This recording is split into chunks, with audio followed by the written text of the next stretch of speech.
Congratulations যুক্তরাষ্ট্র cricket দলকে অসাধারণ এক জয়ের মাধ্যমে আইসিসির পূর্ণ সদস্য দেশের বিপক্ষে ঐতিহাসিক সিরিজ জয়ের জন্য। যুক্তরাষ্ট্রের ক্রিকেট ইতিহাসে নিঃসন্দেহে এটা একটা রিমার্কেবল মোমেন্ট হয়ে থাকবে। পাশাপাশি অ্যালার্মিং মেসেজও রয়েছে তাদের জন্য।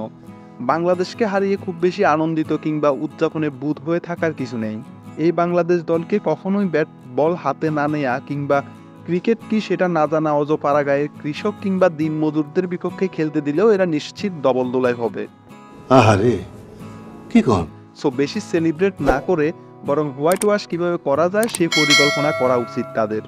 কথাগুলো বলতে কিংবা শুনতে খারাপ লাগতে পারে, কিন্তু এটাই বাস্তবতা।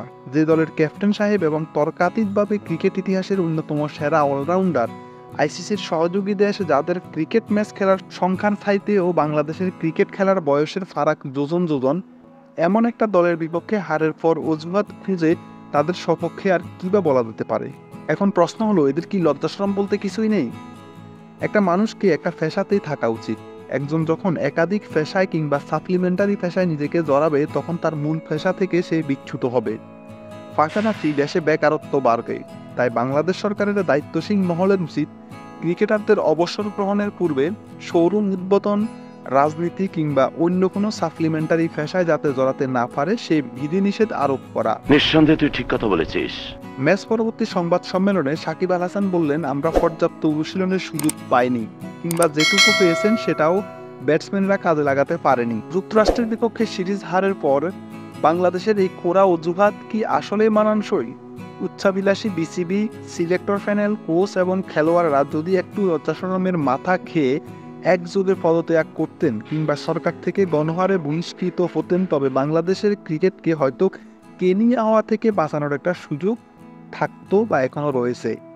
প্লেয়ারদের ইন্ডিভিজুয়াল পারফরমেন্স নিয়ে বিশ্লেষণ কিংবা কাটাছেড়া করার খুব বেশি প্রয়োজন আছে বলে মনে হয় না। অনেকেই বলছেন টি-20-তে সবই পসিবল, যে কেউ যে কোনো দিন যে কাউকে হারাতে পারে। সঠিক বলেছেন। তো তাই বলে যুক্তরাষ্ট্রের কাছে বাংলাদেশের হার? বাংলাদেশের মহিলা ক্রিকেট দলকেও যুক্তরাষ্ট্রের এই দলের সাথে খেলালে নিঃসন্দেহে বাংলাদেশ মহিলা দল জিতবে। সেখানে বাংলাদেশের ক্যাপ্টেন সাহেব বলছেন, আমাদের দক্ষতার অভাব নেই, সমস্যা মানসিকতার। বা যদি মানসিকতাই সমস্যা থাকবে তাহলে মাঠে কেন? যুক্তরাষ্ট্রে বহু মনোবিদ বিশেষজ্ঞ রয়েছেন, তাদের শরণাপন্ন হন, তবুও অন্তত দেশকে এই ট্র্যাজেডির সম্মুখীন থেকে রেহাই দেন। আর দক্ষতা, সেটা কতদিন? রান করতে না পারলে কিংবা ভালো বল করতে না পারলে ক্রিকেট ফ্যানেরা আপনাদেরকে দক্ষ বলে বিবেচনা করবে। অনুগ্রহ করে সেটা জানিয়ে দিবেন, যাতে ক্রিকেট প্রেমীরা সান্ত্বনা পেতে পারে যে আপনারা এখনো দক্ষ আছেন, আপনাদেরকে এখন ট্রল করা যাবে না, আপনারাও সিং মুডে থাকতে পারলেন। স্মাইলিং।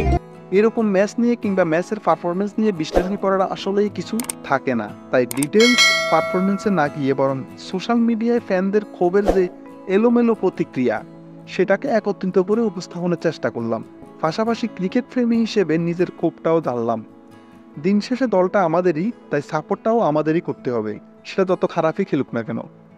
আপনারাও চাইলে আপনাদের প্রতিক্রিয়া কি সেটা কমেন্ট বক্সে জানিয়ে দিতে পারেন। আর পরবর্তী ম্যাচে কি বাংলাদেশ দল ঘুরে দাঁড়াতে পারবে কিনা সেটাও জানাতে পারেন। পাশাপাশি যুক্তরাষ্ট্রকে অভিনন্দন জানাতে ভুলবেন না, এটা তাদের অ্যাচিভমেন্ট।